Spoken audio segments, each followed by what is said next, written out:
Les habla Sebastián Pimentel, coordinador de la Filmoteca de la Pontificia Universidad Católica del Perú. El rol de la Filmoteca es preservar, restaurar, difundir el cine nacional, el cine peruano, y también, bueno, colaborar a la investigación, ¿no?, del cine peruano. En esta oportunidad tenemos la película El Evangelio de la Carne, el director Eduardo Mendoza, para presentar su película. Un aplauso, por favor. Tenemos sus palabras.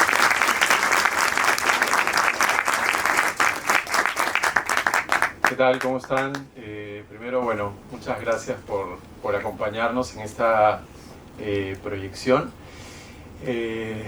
Realmente en estos últimos años, sobre todo desde mi lado de docente, he encontrado muchos chicos que en las primeras clases, cuando se presentan y les pregunto a qué se quieren dedicar o en qué rubro les interesa, me acuerdo la primera vez que ocurrió, que me emocionó mucho. Estaba en una universidad, bueno, no importa el nombre, y se estaban presentando los distintos chicos, y una chica agarró y dijo: bueno, yo fui a ver El Evangelio de la Carne con mis papás, tenía 13 años, y cuando salí del cine les dije que quería ser director. Y a partir de ahí he sentido ese impacto de la película, sobre todo en los jóvenes, y estaba revisando a raíz de la invitación de la Filmoteca los últimos 4 o 5 años, y la película se ha proyectado 87 veces en alguna universidad o en algún instituto o alguna institución educativa en sus últimos 4 o 5 años. Y pues la verdad que es una alegría, ¿no? Más allá de, digamos, de los premios, de los festivales y todo lo que puede ocurrir alrededor de una película, que de alguna manera la película siga presente, vigente y generando este interés y esta expectativa. Y bueno, agradezco a la Filmoteca que nos den este espacio. Definitivamente ver la película en una sala de cine, como creo que debería de ser, trae otra sensación, compartirlo con el público. Así que, pues nada, agradecerles nuevamente y terminada la película, junto con Lucho Cáceres, que está acá, y Emanuel, que va a llegar, vamos a conversar un poco sobre cómo se hizo la película y algunas anécdotas de esa época. Así que nada, muchas gracias.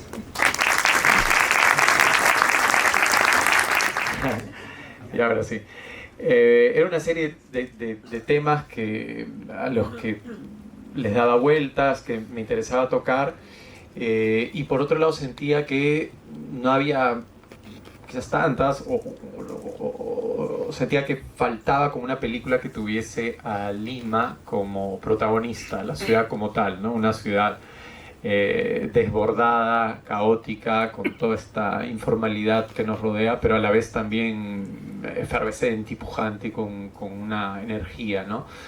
Y sentía que una sola historia iba a ser, pues, muy complicado de poder abarcar los distintos matices y los distintos mundos que conviven dentro de una ciudad, pues como la nuestra, de casi 10 millones de habitantes. Y ahí es donde parte la idea de que fuese una película coral, de manera que pudiera, ¿no?, entrar a estos mundos, ¿no? El mundo de la Hermandad del Señor de los Milagros, conectado con Félix, y el mundo también de todo lo que implica un trabajo como ser chofer de un bus, ¿no?, de buses interprovinciales, dentro de la informalidad que se maneja hasta el día de hoy, que es terrible, y ese mundo de viajes de Félix, el mundo del fútbol, que lo conocía también muy de cerca por haber ido de chico mucho al estadio con mi papá, y si no me equivoco a los 14, 15 años, cuando se funda la Trinchera Norte, paso ya a Norte, estoy ahí 5 o 6 años y conozco un poco cómo es la movida y el mundo del personaje de Giovanni, ¿no?, la enfermedad de su esposa, y todo ese mundo alrededor de la corrupción y la manera en que se manejan las cosas, ¿no? Ya una vez que tengo un poco eso, más o menos 2005, 2004, en realidad bastante tiempo antes, estoy caminando por mi casa y veo un kiosco de periódicos donde había un anuncio que decía: descubren 11 millones de dólares falsos. Y dije, wow, y compré el periódico y me imaginaba, no sé, en ese momento me imaginaba un estudio gigante con máquinas y una tecnología de punta y era el papá, la mamá y los 2 hijos. Y era una fotocopiadora, como las que hay acá, en un colegio. No, esa no puede ser que se haga, de esta manera se haga. Bueno, empecé a averiguar, conversé con un coronel, un comandante. De ahí viene la frase que dice Lucho, que me saca una caja en su oficina y me dice: bueno, tú sabes, Eduardo, el mejor papel por el papel del dólar es el colombiano, pero la mejor mano de obra es la peruana. Bueno, tenemos así como, ¿no?, ciertos orgullos extraños. El mejor dólar falso del mundo es hecho acá, en Perú. Y lo que me llama la atención era que la producción fuese a esa cantidad y a esa calidad, con grupos muy, muy pequeños, ¿no? Víctor, el personaje Víctor, que nos acompaña, menciona, es un negocio familiar, ¿no? Muy poca gente y bueno, se hacía todo ese proceso. Y me acuerdo que saca una caja de dólares falsos y me coge, yo los cojo, los miro y digo, no podría darme cuenta de que son falsos, y cuando me los acerco me dice: huélelos, huelen igualito, que es la frase que Lucho dice. Entonces un poco ahí arranca, luego pasa un buen tiempo, y no me quiero alargar mucho, de repente después ahondamos. La producción fue muy muy dura, si ven, de hecho la primera vez que hablo con el productor me dice: Eduardo, se llamaba el guión El baile de los que sobran. En ese momento me dice: esto es imposible, ¿no? Y tenía razón, estamos hablando de 2004, 2005. Es una película que tiene cerca de 60 locaciones. Acabo de filmar una película que pasa todo en una casa y casi me muero. Yo digo, no sé cómo se hizo eso. Era una locura. Son 12 personajes principales, una película coral enorme, y la verdad que todo el proceso fue súper complicado. Les cuento ya, para gozar con Lucho y Manuel, una anécdota de ese momento ya del rodaje. Había conversado con el director, se le llama director, no me acuerdo, el presidente de la hermandad, que además era padre de 2 jugadores muy famosos, no sé si los recuerdan, José Soto y Jorge Soto. Conversando, le hablaba del proyecto y medio que sí quería y tal, y finalmente me dijo: ok, pasa 2 años y pico y llega el momento del rodaje, empezamos a rodar, y la 4ª semana de rodaje sale una de las productoras pálida y le digo: ¿qué pasa? No, y no me quería decir, pero dime, Normita, ¿qué pasa? No, es que ya no podemos filmar la procesión. Y yo le digo: ¿cómo? Porque no, ya que te cancele una locación es complicadísimo, ¿no? Pero digo, finalmente, no sé, un bar, un café, hay otros bares, hay otros cafés, pero no puedes tener, estamos hablando, eso se grabó el 2011, habían 150.000 personas esa mañana. Tú no puedes reproducir la procesión del Señor de los Milagros, y era el final donde se encontraban todas las historias. Y no puedo hacer, entro en shock y me voy a las Nazarenas, y le digo: señor José Soto, ¿y cómo me habrá visto, en qué tal estado de locura? Primero me dijo: tranquilo, chico, tranquilo, siéntate. Y le digo: pero venimos hablando 3 años y tal. Y claro, la preocupación de ellos, si bien se habían hecho y se han hecho miles de reportajes documentales, la preocupación de ellos era de qué manera iba a aparecer Landa, que no es como en qué contexto dentro de una historia de ficción. Y bueno, verán que el Evangelio es un poco duro, así que le tuve que dar otro guión, y leyó un guión mucho más ligero y más light. Y finalmente me dijo que ok, que me iba a llamar. Me llamó y me dijo: tienes que estar a las 2 de la mañana. Y yo pensé que era como un castigo, como que no, ahora, y bueno, y me dijo: solo 4 personas. Entonces era Giovanni, Jimena, el cámara, Mario Racino, yo y el foquista Fer. Y a como no sé cuántos metros estaba Omar Parejo con una caña gigante para grabar. Y ¿qué hacemos a las 2? Qué maldad, ¿no? Fuimos a recoger a Giovanni a la 1:30. Y claro, de ahí me empecé a dar cuenta, a las 3:15 empezaba a llegar gente. 3:30, 4 de la mañana, desde el RIMAC, de Hacho, 4:30, 5, y había mucha gente.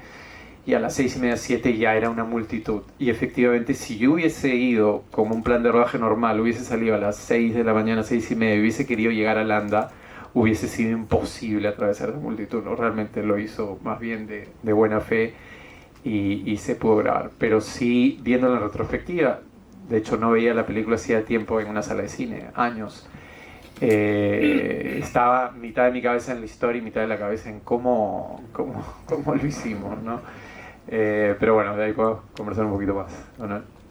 Tengo que responder. ¿Cuál era la pregunta? Sí.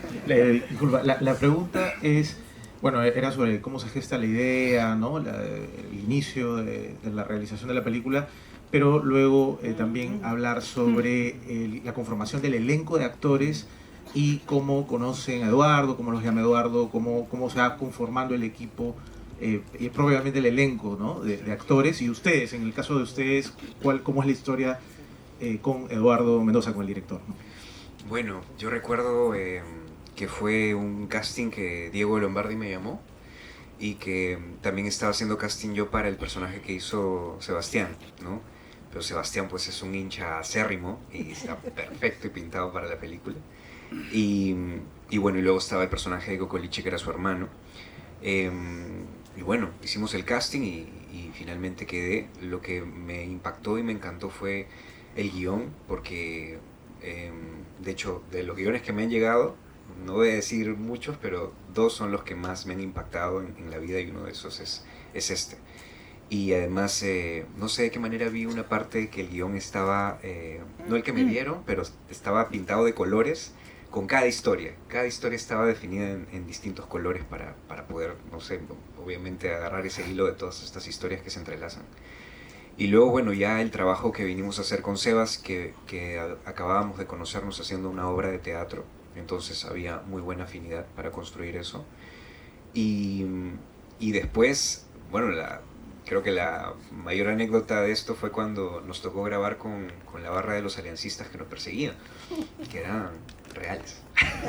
Hay cosas que no se pueden actuar y estaban ahí los chicos muy bien persiguiéndonos. Sobre todo, lo más angustiante era cuando la cámara nos veía a nosotros irnos y ya no sabíamos qué iba a pasar, porque iban con machetes de verdad y todo.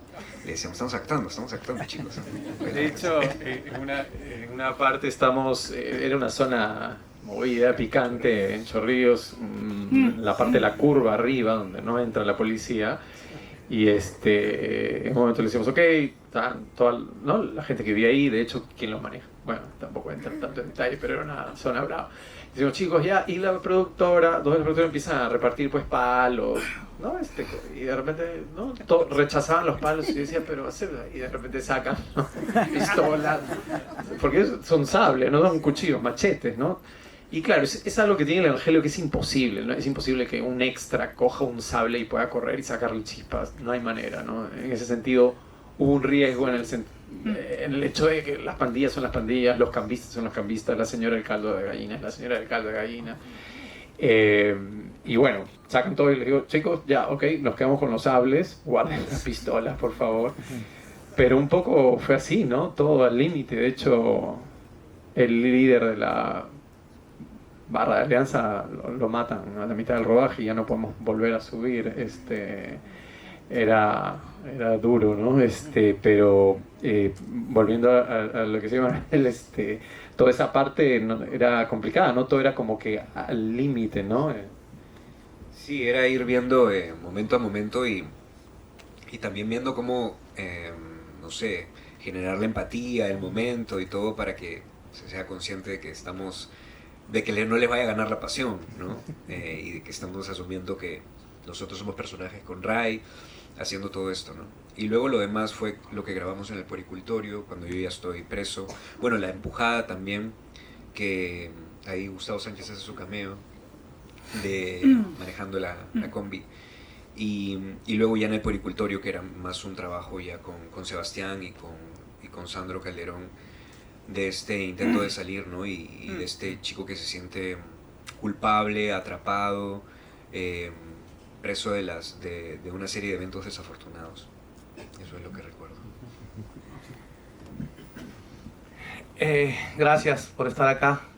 Es raro ver la película después de tantos años. Coincido en muchas cosas con Emma, sobre todo que está entre los mejores guiones que me ha tocado tener en las manos. De hecho, cuando hicimos el casting nos habíamos conocido en Eduardo en las grabaciones de una ficción en Frecuencia Latina. Y algo pasó entre nosotros.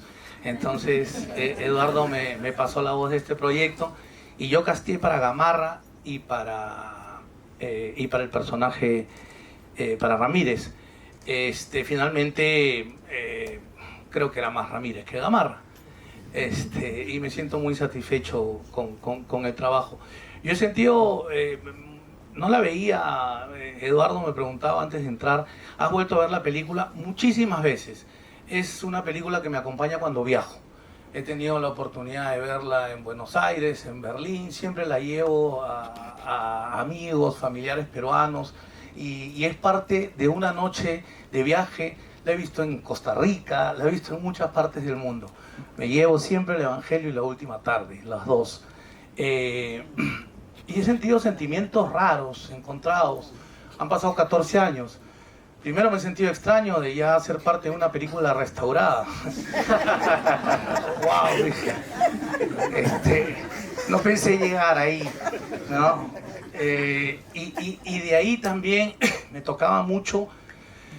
Creo que Eduardo con el Evangelio nos cuenta, vemos personajes marginales, rotos, una sociedad rota, quebrada, violenta, caótica, corrupta, y también me llevaba al paso del tiempo.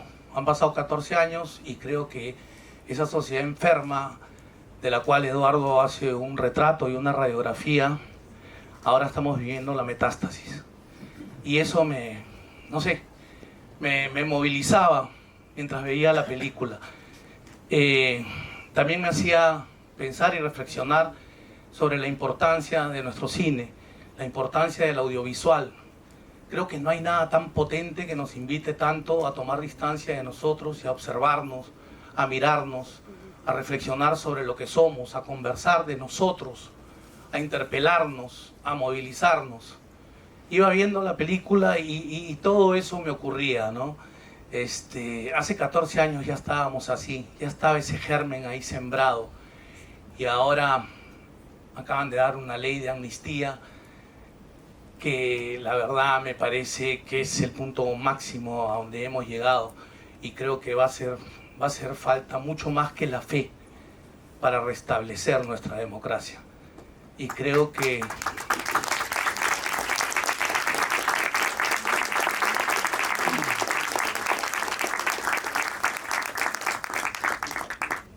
ahí es donde sentía el valor de nuestro Evangelio.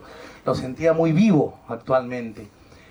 Y ya, temas más ligeros, yo también he tenido muchas anécdotas. En la persecución que hacemos a Sebastián Montegrifo, bueno, se repiten varias veces, Eduardo nos hizo repetir varias veces, y en la corrida que me tocó con Giovanni me estiré, no estaba preparado para esa corrida, definitivamente.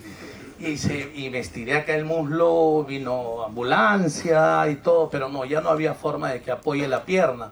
Entonces, cuando entramos a la correteadera, a la avenida, yo me tropiezo, ¿no? Ahí yo ya estaba lesionado, pero ya no iba a poder hacer toda la otra persecución. Y me choco con Eduardo, que es el cameo de Eduardo, y me tropiezo y caigo. Es Eduardo el que hace, y después ya entro a cuadro con la pistola, porque ya no podía hacer toda la persecución. Y sí, yo no he grabado ninguna película ni ninguna ficción en las condiciones que grabé el Evangelio de la Carne, en el buen sentido, ¿no? Porque hubiese sido imposible, ¿no? Un presupuesto, pues, que no son nuestros presupuestos para grabar algo así, ¿no? Esa escena de la persecución, hemos corrido por el centro de Lima con pistola, y bueno, la verdad es que no habíamos pedido los permisos, para ser honesto. Entonces todo tenía que agarrarse en ese momento, ¿no? Ahora veía las caras de las personas en la procesión y están genuinamente sorprendidos porque no sabían que se estaba grabando, ¿no? Y eso fue también súper fuerte, primero para complementar la parte de la corrida. Eran las 7 de la mañana y lo veo a Lucho y a Giovanni dentro de la camioneta conversando, fumando, los dos con sus cigarritos. Le digo, chicos, ¿no quieren calentar un poquito? No, Mendocita, yo juego pichanga todos los miércoles. Vuelvo a los 20 minutos, Giovanni, Lucho, ¿no quieren estirar un poco? No, tranquilo, conversando. Y bueno, eran varios planos, ¿no? Porque era, Sí. no me acuerdo, 14, 15 planos y ya el último que estábamos creo con una combi con el chavo que empiezan a correr hacia nosotros, ya Lucho ahí se desgarra, tiene el tirón y claro, no hay manera con eso, ¿no? No, pues fue un tirón, ¿no? Era un tirón y pero ¿cómo vamos a completar? Bueno, ahí ya me acuerdo el productor volteó y dijo, yo Mendoza, tú sabes, sufro el corazón, se fue y nos fuimos allá a otra parte del centro y bueno, ¿no? Lo que decía Lucho ya se choca con, ahí estoy yo, nos empotramos y es Giovanni el que hace todo el recorrido y Lucho está listo, paradito para el último cuadro y solo dar el paso, ¿no? Y lo de Jimena, la gente creía que efectivamente Giovanni estaba un poco más gordo, no sé, por la barba, y Jimena con el turbante y no los reconocían y les ponían estampitas, les tiraban flores y le decían se va a salvar, tenga fe, tenga fe. Fue muy fuerte al punto que cuando acaba la escena Jimena nos pide que la dejemos en su casa, que no podía seguir grabando porque sentía que como que estaba engañando a la gente, ¿no? Que en realidad para nada, pero sentía que era tan fuerte eso, era una multitud, bueno, que han visto empujando y la gente gritándole y abriéndole paso, se va a salvar. Uf, y fue muy muy fuerte y de hecho nos dejamos a Jimena y la escena que hacemos es la del mercado de Lucho y Giovanni cargando las cajas, ¿no? Pero no Está era... lleno de esos momentos, como dice Emma de la barra. Yo tengo la de la corrida y tengo la escena con Víctor Prada, que está acá, Víctor, cuando...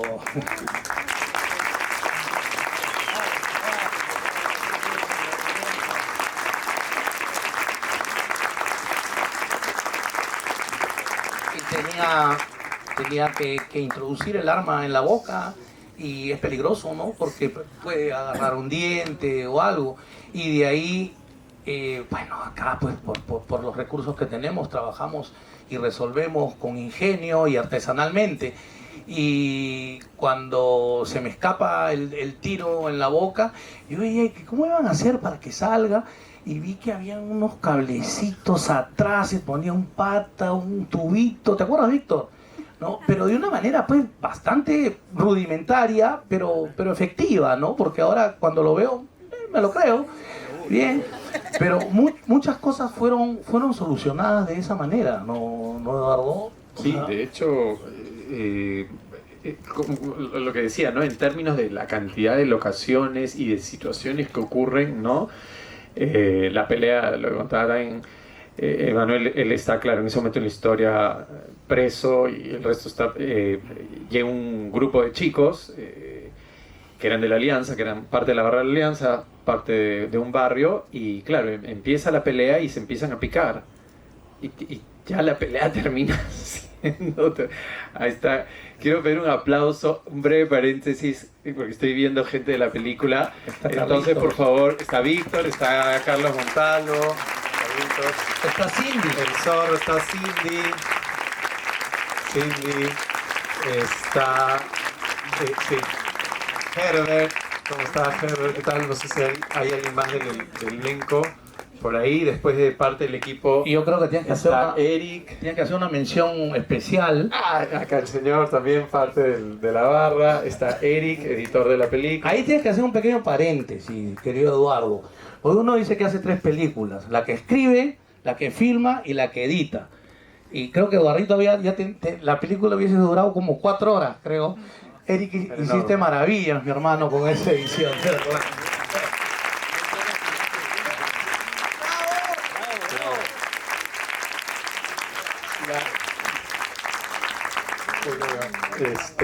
Úrsula, con la que trabajamos en la parte final del guión, un aplauso.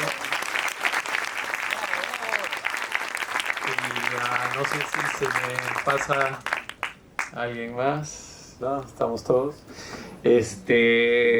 Sí, bueno, no sé si hay otra pregunta, no podremos... Yo creo que ahora lo que están esperando nuestros amigos del público, Ok. las preguntas del público, por favor. Acá empezamos por acá y luego vamos retrocediendo. A ver. ¿Puedes alcanzar? Gracias, buenas tardes. Bueno, primero agradecerles y felicitar y celebrar este tipo de películas que nos hacen muy bien en nuestra historia del cine peruano. Es muy impactante y creo que es muy necesario que sigan manteniendo ese tipo de producciones y sobre todo ese tipo de historias que se cuenten. Mi pregunta más es algo técnico. Quiero saber, entender bien cuál es el tema de la restauración. ¿Qué cosa es la que tienen que restaurarse una película de hace 14, 13 años?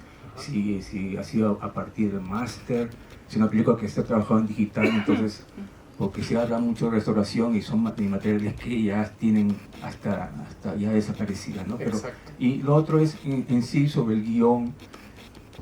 Ya lo mencionó, se hace prácticamente 3 obras, ¿no? La escritura, la filmación y la misma edición.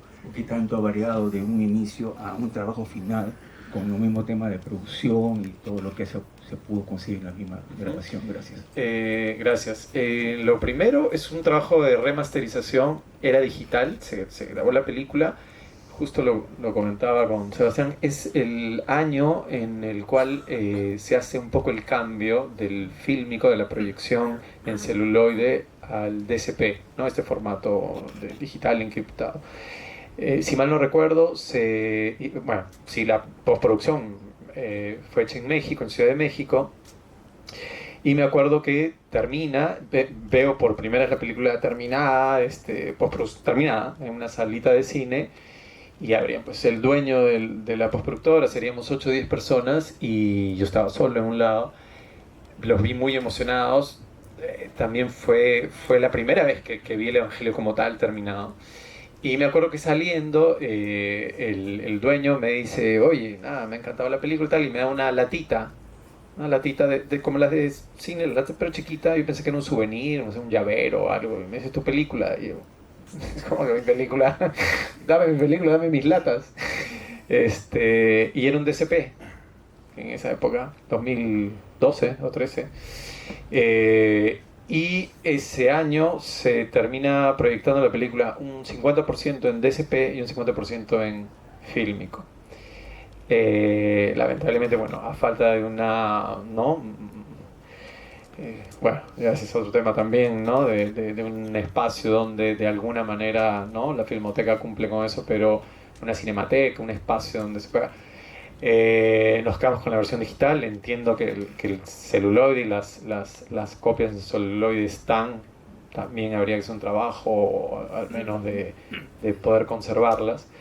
Entonces es ese punto exacto, 2013-2014, donde ya se da el paso digital, ¿no? Primero, como te digo, más o menos un 50-50 y luego finalmente el DCP. Después, respecto al guión, era un guión, wow, no me acuerdo, eran más de 150 escenas, era un guión enorme, muy grande, que intentaba esto, ¿no? Tener una visión de todo lo que era Lima, y siendo una película coral, 3 historias que además profundizar en ellas y no simplemente que se encuentren, ¿no? Porque hacer que se encuentren 2, 3, 5 historias por un hecho anecdótico, en fin, no tiene mayor sentido. Entonces la idea era esa, ¿no? Y a mí particularmente, si nos da el tiempo y la vida, yo prefiero estar en el proceso de la edición, al lado, sentado, o sea que igual esté callado 3 horas. Con Eric estuvimos varias semanas, y nada, como un trabajo de oficina, ¿no? Me acuerdo, nos encontramos a las 9 de la mañana en la SOA hasta las 5 o 6, todos los días. Y hacia el final, claro, sientes que avanzas, luego sientes que retrocedes, luego sientes la película gigante que va por acá. Y hacia el final, después, repito, varias semanas, Eric nos pide una semana. Tengo una semana, se va una semana solito, y ahí entre todos 2 meses termina de armar esto, ¿no? Que era un poco lo que hablábamos en los almuerzos, ¿no? Nos íbamos a comer un menú por ahí, de este recurso utilizado en el cine, pero que viene pues muchísimo antes de la literatura, de las cajas chinas, ¿no? De cómo contener toda esa información tan grande, ¿no? En pequeñas cajas chinas o muñecas rusas, de manera que entraras ese momento y tuvieses de alguna manera, ¿no? Un alcance al universo de ese personaje. Es uno de los puntos claves, ¿no? Que se hablaban, pero era difícil encontrar la manera. Y en ese último corte final, ¿no? Él como que logra aterrizar, ¿no? Y ahí es donde la película como que termina de coger el cuerpo, ¿no? Pero sí, varias semanas y un montón de horas, pero bueno, es el proceso, ¿no? Algunas películas lo tienen más, depende un poco del proyecto también. Felicitaciones, Eduardo, felicitaciones a todo tu equipo profesional que han hecho un clásico, ¿no? De nuestro cine peruano, y el detalle es, frente a esa crítica social que le acaba de mencionar Luis, de la descomposición social, la violencia urbana, la violencia social, la náusea, ¿no? Por decirlo de alguna manera, el vuelco social. Al final nos hemos transformado en un país de broncas, ¿no? Como has terminado en los últimos minutos tu película. Y en esa descomposición que continuamos, como lo dice Luis, ¿no te animarías a hacer ahora con inteligencia artificial que hay el señor de Coyurriti? ¿No? Somos un país de fe, y religioso, altamente religioso. Y de verdad que has dado en el clavo con la crítica social, ¿no? Profundamente temas sociales, ¿no? Te felicito de verdad, y a ver si hay esa pizca de locura por hacer con el señor de Coyurriti, que también hay cientos de miles de seguidores, ¿no? Era ahí la inquietud. Felicitaciones a tu equipo. Gracias.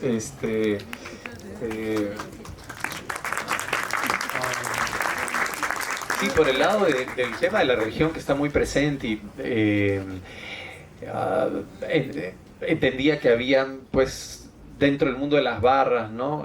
Como les digo, estuve durante unos años, y el tema de la religión, o en todo caso, por el lado de mi padre, más que una religión en particular, él tenía una búsqueda espiritual. Y me acuerdo que chico hemos ido básicamente a los evangélicos, los catecúmenos, y tenía esta cosa de querer encontrar, ¿no? Como digo, algún sentido, un significado. Y a la vez teníamos la pasión por el fútbol. Y bueno, hay una serie de rituales muy parecidos, ¿no? La barra se encuentra en este caso el cubil, que queda en Magdalena, y hay una caminata, hay una procesión, ¿no? Hay unos cánticos, hay una alegoría, hay toda una serie de rituales que de alguna manera conversan con lo otro, ¿no? Ahora, la fe en el Evangelio, más allá de una religión particular, si bien es cierto, está la cristiana y está la devoción por el Señor de los Milagros, yo planteaba un poco la fe en tanto la fe humana de aquel hombre que tropieza y que cae y que se sumerge en el barro, en el lodo, pero que intenta y busca salir adelante, ¿no? La fe, esa fe que de alguna manera es la rebeldía frente a nuestra inconsistencia y frente a lo humano, ¿no? Y un poco por ahí, ¿no? La fe como un ejercicio de la voluntad, ¿no? De salir adelante en medio de todo particularmente esta ciudad y este país, y un poco ese camino de la fe, ¿no? Eso. La pregunta que esto es un cumplido es, ¿qué escenas las descartó? Porque yo sé que había escenas que han grabado y que seguramente no pudieron colocarlas, pero a mí me gustaría saber, porque eso no sé, a ver, para repasar rápido la pregunta de comentario respecto del personaje de Norma, claro, en la historia, bueno, primero, efectivamente, ¿no? El cine es imagen y sonido, ¿no? Y los diálogos obviamente son importantes, pero yo al menos creo que es la puesta en escena, ¿no? Las ideas visuales que uno finalmente aterriza detrás de un concepto de cómo quiere contar esa película determinada, ¿no? Que tiene un estilo, en este caso una cámara en mano, documental, y que pretende sentir y transmitir esa vibración, esa efervescencia, ese peligro constante. Y en el caso de que tú puedas resolver la escena y que la escena funcione sin la necesidad de los diálogos, sin tener que explicar, ¿no? Explicitar, dar las cosas masticadas, creo que es mucho más interesante tener un espectador activo, ¿no? Que él vaya armando ese rompecabezas. En el caso de la historia de Norma, bueno, el personaje Giovanni estuvo con Norma y por esas cosas de la vida, que sé yo, la relación no funcionaba muy bien, empezó a fijar en la hermana menor en él, y bueno, pasa lo que pasa, desaparecen. Obviamente el personaje Norma queda con este dolor, esta rabia. No sé si eso da origen a los problemas con el alcohol o detona algo. La cosa es que hay un resentimiento muy grande y claro, después él tiene que ir a buscarla, a pedirle ese favor.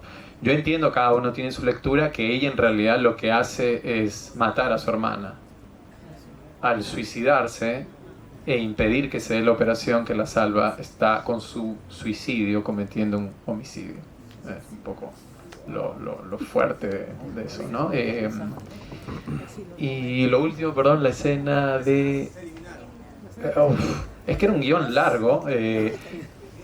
No diría que en porcentaje eliminadas, que la escena completa se ha ido, diría que no son tantas, pero sí en el sentido de que se han podido recortar y reordenar en tanto, ¿no? El orden inicial mencionaba Manuel de los colores. Efectivamente, ¿no? En un momento yo tenía fichas con color amarillo, verde y morado, no me acuerdo, para ubicar dentro del mundo y poder guiar, pero yo diría que más eso, más que escenas que se han ido por completo, que seguro las había. Bueno, era un guión de 150 y pico escenas, era un guión muy largo. Creería eso, ¿no? Que han sido en algunos casos recortadas o reordenadas en base un poquito a lo que mencionaba antes, ¿no? Del trabajo en edición. Muchas gracias Eduardo. La verdad que un placer haberte tenido con tus actores. Lamentablemente el tiempo también es cruel. Y solo unas palabras, bueno, de parte de la Filmoteca, queremos agradecerles mucho por su presencia. Y no sé si tienen unas palabras finales, los actores, Eduardo. Yo nada, muy contento y agradecido que hayan venido a ver la peli. Yo lamentablemente me la perdí hoy día. Espero poder verlo en algún momento también en una sala de cine, como en algún momento lo pude hacer. Y nada, muy emocionado y conmovido con escuchar cómo ha movilizado tanto, cuán vigente está la peli ahora. Creo que ya te preguntaré después, pero pensaría qué cosas cambiarías o agregarías o cómo sería hacer el Evangelio de la Carne hoy. Pero bueno, son preguntas que ya quedarán para después. Y no sé, me nace hacerte como una invitación, Eduardo, a que sigas contando historias como estas. Obviamente sé que son complicadas y difíciles, pero quizás sería increíble, no necesariamente un spin-off de alguno de los personajes, pero sí que tenga esa esencia que tiene el Evangelio.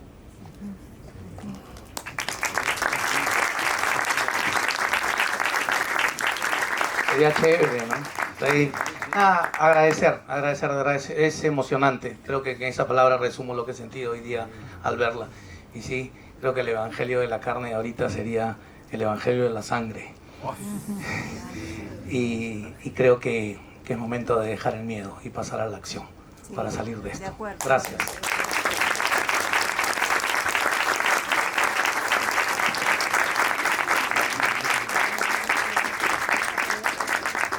Y ya para despedirnos está David Romero, Chucky, maestro. Ahí lo acabo de ver. No quiero dejar de mencionar a nadie del equipo, del elenco, creo que estamos todos.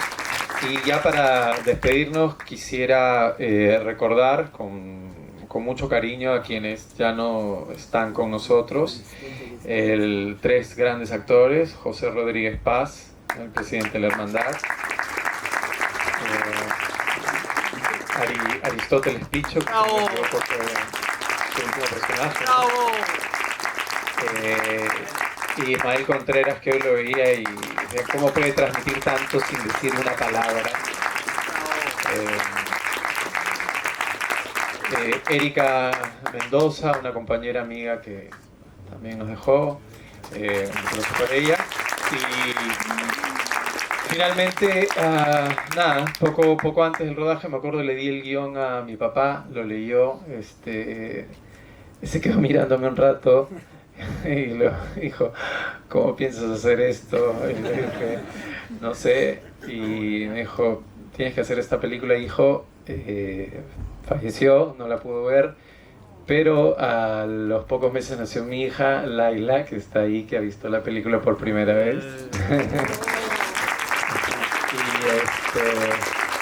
Y bueno, la vida va pasando, pero es esto, ¿no? Mantenerse, seguir luchando, nunca tirar la toalla y tener esa fe, la fe que de alguna u otra manera depende de nosotros y seguir siempre adelante frente a las adversidades que están en la vida, pero es la única manera, en comunidad, forjando lazos, vínculos, de manera que podamos, no solo a nivel personal o familiar, sino también como país, como mencionaba Lucho, Manuel, poder hacer de este país un país más justo, más solidario. Muchas gracias por acompañarnos. Un aplauso.